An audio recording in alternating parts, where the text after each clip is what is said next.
Greetings to the citizens of the Republic of the Gambia. Greetings to the citizens of the sister Republic of Senegal. Greetings to the citizens of the respective ECOWAS member states. Greetings to the citizens of the entire continent of Africa. The same greetings are being extended to other people, regions, societies, groups, families, individuals, institutions, be they states or other organizations, who have taken the decision to stand up against tyranny, terrorism, repression, oppression, domination, isolation, injustice, and the abuse of human rights, wherever it is taking place on earth. On our session today, this is your brother, Essa Bokarr Sey. Before we proceed, I want to thank the Creator Allah, or God for some, for being our guide and protector and provider. He was guiding me and every person that I met along the way during my journey to Africa. And then He facilitated it for us to achieve results. To that effect, we maintain and we remain stagnant and adamant on thanking Him at all times. Because for us, He is everything and He is everywhere for us. Now we proceed.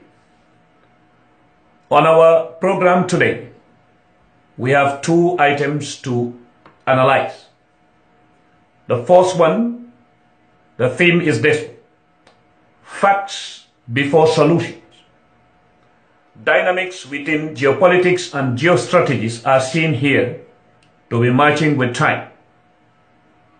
Equatorial Guinea is slowly but surely creeping into turbulent waters, but alongside is a member of the United Nations Security Council.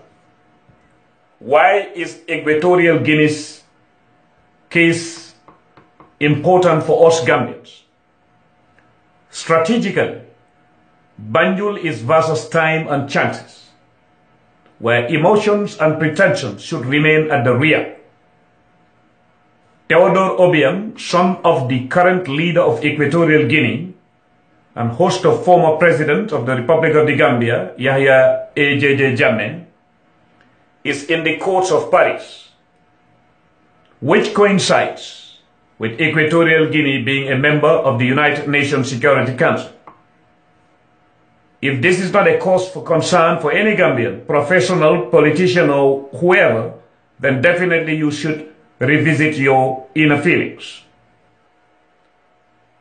An Equatorial Guinea that is stable and supportive to Yahya Jammeh is an Equatorial Guinea that is facing an unstable Gambia. That is the fact. Now the equation is here. It is an equation emotions and pretensions cannot solve. Analysis by your brother Essa Bokarr Sey. Where will we begin with? We will ask facts under the sixth sense again to help us. Meanwhile, results from all angles and all sides could turn out to be in favor or against the regime in Banjul. That said, believe it or not, at this point of time should be the beginning of the real test for Banjul's diplomats, beginning with those titled as ambassadors at large and heads of missions, special envoys, and or those with powers of attorney and the like, claiming to be representing the interests of the Gambia after having been charged with the responsibility by the head of state. The formula to solve this equation is certainly not to be easily and simply based on resumes of old hands and barren talkers.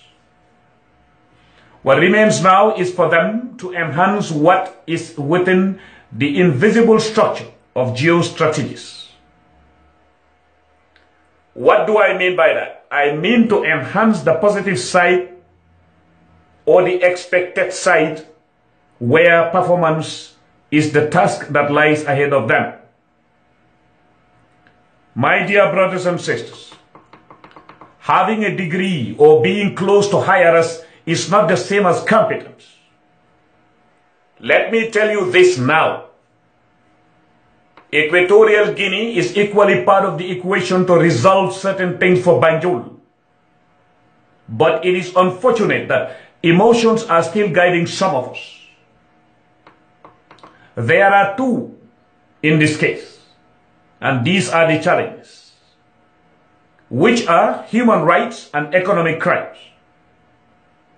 Indeed, we are talking about those committed before, but should that also be a chance for somebody to commit similar crimes now? Of course not.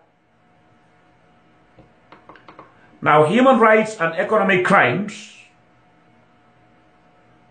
if we want to solve those, just bear in mind the following.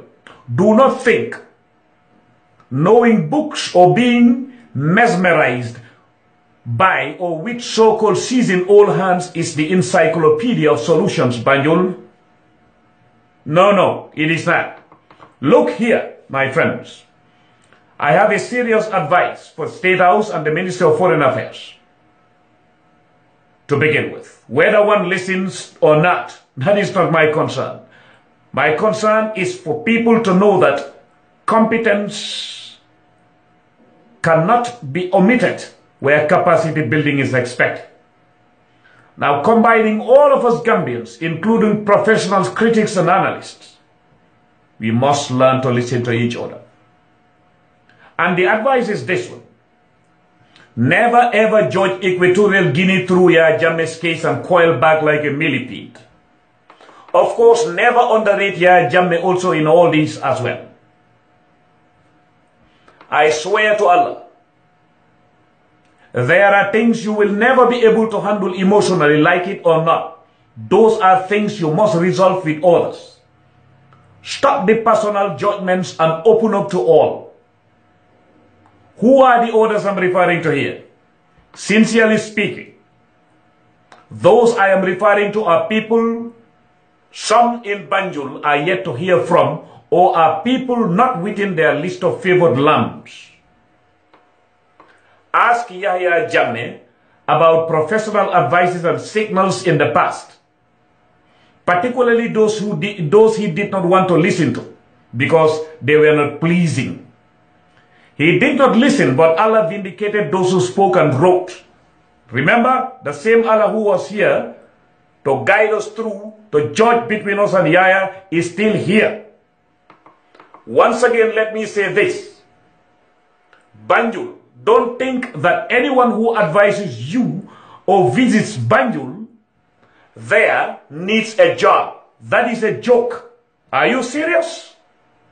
I say really? Oh, please. Look, my dear brothers and sisters, my principle remains the same. Nation first, self last. If some of you don't want to listen, one day you will, inshallah. Yahya Jammeh was an institution and still remains one. If you want to uproot an institution, be it the former or the present, because the present in him being an institution is that he still has strings that he is pulling. You cannot uproot an institution by using personalized, unfiltered connections, and time will for sure try truth before all of us again, as I used to tell Yahya Jammeh. That ends the first segment in English.